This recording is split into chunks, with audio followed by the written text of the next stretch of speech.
Y ahora toca el turno de mi compadre Jean-Christian Engoavil, a quien recuerdo de nuestro percurso limeño, a quien por cierto tenemos que felicitar porque ayer fue su cumpleaños, que nos va a hablar de Entre el Sayal y la Pluma, célebres escritores franciscanos en el Virreinato del Perú, siglos XVI y XVII. Bueno, quiero agradecer a los organizadores de este importante congreso por brindarme la oportunidad de poder presentar avances de ya una investigación que vengo desarrollando hace un par de años o 3 años atrás.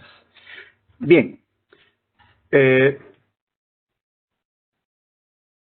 la propuesta de una lectura y comprensión unitaria de los escritores franciscanos y el consiguiente planteamiento de una distinción característica que los aglutine desde la realidad peruana durante el virreinato del Perú es el objetivo principal de esta ponencia. La intención en el uso de términos escritores obedece a una finalidad metodológica, puesto que dentro de él se ordenan las producciones escritas tales como crónicas, tratados filosóficos, teológicos, sermones, manuales de confesión y escritos milenaristas. El subrayado de este último, o la atención sobre este último, llama la atención no solo por su inclusión como un tipo de producción escrita, sino también porque considero el principal rasgo de lo que se denomina distinción característica, es decir, el milenarismo franciscano como uno de los elementos esenciales que atraviesa la espiritualidad, forma de vida, y el pensamiento o forma de pensar, consciente o inconscientemente de casi todos los franciscanos que dejaron testimonios escritos en el Perú, siendo acaso el más importante la extensa obra de Fray Gonzalo Tenorio. En consecuencia, entiendo por distinción característica un conjunto de rasgos mentales, intelectuales y espirituales comunes a la forma de pensar franciscano y desde los cuales se perfilan los principales lineamientos discursivos, ya en filosofía, ya en teología, ya en los sermones, ya en los manuales de confesión. El milenarismo es una cualidad presente de manera explícita y también implícita en las múltiples perspectivas franciscanas. De allí que al milenarismo sea considerado su distinción característica expresada de manera muy evidente en la obra del franciscano peruano Gonzalo Tenorio. Fray Baltasar de Bustamante, franciscano limeño, presentó en 1640 al rey un catálogo de famosos criollos titulado Primicias del Perú en Santidad, Letras, Armas, Gobierno y Nobleza. Aquí aparecen varios frailes. De una lista de 22 teólogos, 11 son franciscanos. De 38 historiadores, poetas y lingüistas, 9 son franciscanos. De 13 predicadores, 5 franciscanos. De 19 autores en leyes y cánones, 2 son franciscanos. De esta lista se puede organizar un cuadro al que denomino cuadro matriz, sobre el cual, conforme las investigaciones vayan desarrollando, se irán agregando nombres de notables franciscanos. Es por ello que en la continuación de este cuadro, estos dos últimos son los que yo he encontrado en el convento de San Francisco de Lima, que por el tema de la pandemia ya no pude asistir más al archivo y encontrar más. Definitivamente hay más autores, están sus obras o sus manuscritos. Ustedes pueden ver, yo he resaltado en rojo a Gonzalo Tenorio, hay dos más, Jerónimo de Acuña, Francisco Gonzaga, que son cronistas y que tienen estas características más expresas, ¿no? De esta lista se desprende un grupo especial de escritores cuya distinción es la perspectiva milenarista en sus obras. Recordemos que el franciscanismo, desde sus orígenes, mantuvo un frágil equilibrio entre la ortodoxia dogmática católica y la heterodoxia del milenarismo inspirada especialmente a partir de Joaquín de Fiore. Así, por ejemplo, en las crónicas de Diego de Córdoba y de Buenaventura de Salinas se aprecian elementos joaquinistas enraizados en una antigua tradición de cronistas y crónicas franciscanas, iniciada con la obra de Salimbene de Adam, uno de los más grandes cronistas de la orden franciscana, previo a la presencia e influencia de esta notable figura que fue Lucas Guadín. De acuerdo a esta tradición, la lectura política del contexto social del cronista ha de ser interpretada con el prisma de la espiritualidad franciscana, de modo que en la crónica de los hermanos Córdoba existen elementos políticos a favor de los intereses criollos, tamizados por el espíritu franciscano. Fue Fray Gonzalo Tenorio, por su parte, el máximo representante de estas tesis en el virreinato peruano. Sus ideas fueron la muestra máxima de una lectura providencial del rol del Imperio Español en las Indias y el destino de estas en la historia. Su extensa obra se organiza en 16 volúmenes no publicados. Una buena parte de estos volúmenes se encuentra en el archivo del Colegio de Nuestra Señora de la Regla en Cádiz. El único estudio acerca de este interesantísimo pensador limeño es un muy bien documentado ensayo del padre Antonio Eguiluz, publicado en 1998. Muchos datos de la información biográfica sobre este destacado franciscano se encuentran en diversas fuentes. Por ejemplo, una carta escrita por el arzobispo de Lima al rey de España, fechada el 16 de julio de 1659, donde recomienda al fraile como candidato a ocupar un obispado.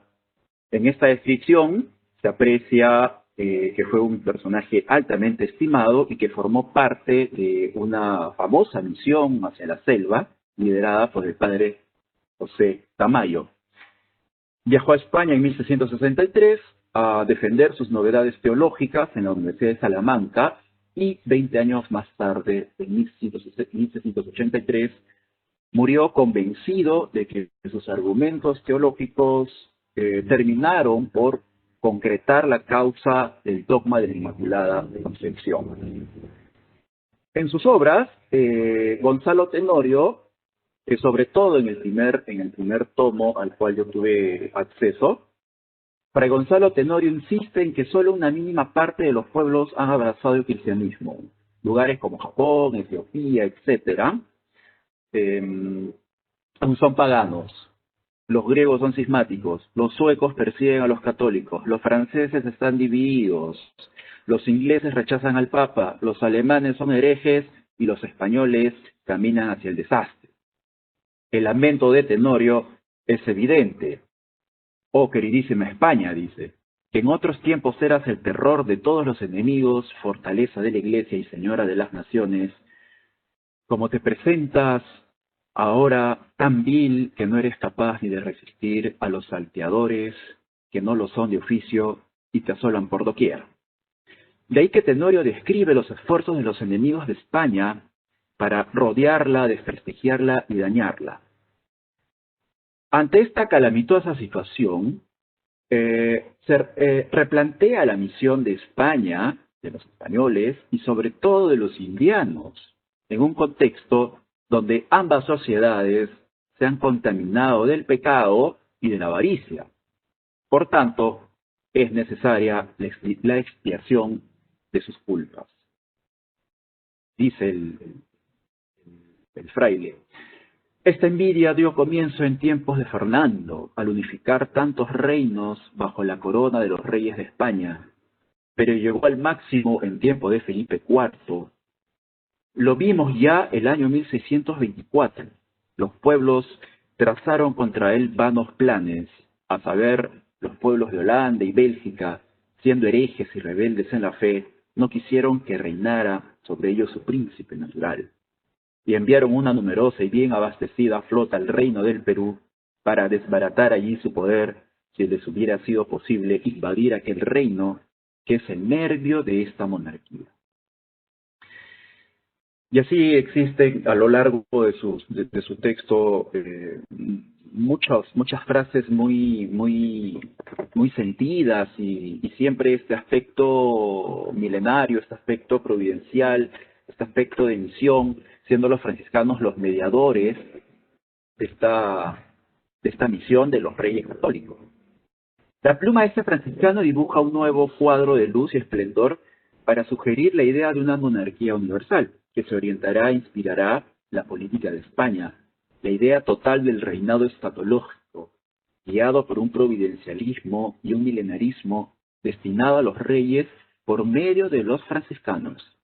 Así todo indica que el padre Tenorio dedicó muchas páginas en ordenar a los sucesores de Carlos V, herederos de este reino milenario y escatológico, menciona el padre Guiluz, un ordenamiento inspirado por las ideas y revelaciones de Pseudo Malaquías, el bienaventurado Amadeo y, sobre todo, Joaquín de Fiore. Esta nueva era se iniciará, según Tenorio, cuando el dogma de la Inmaculada Concepción haya sido aprobado para todo el orbe católico. España tendrá un rol espiritual y material muy importante, dado que ha encontrado en las Indias americanas el lugar propicio para encarnar este reino divino.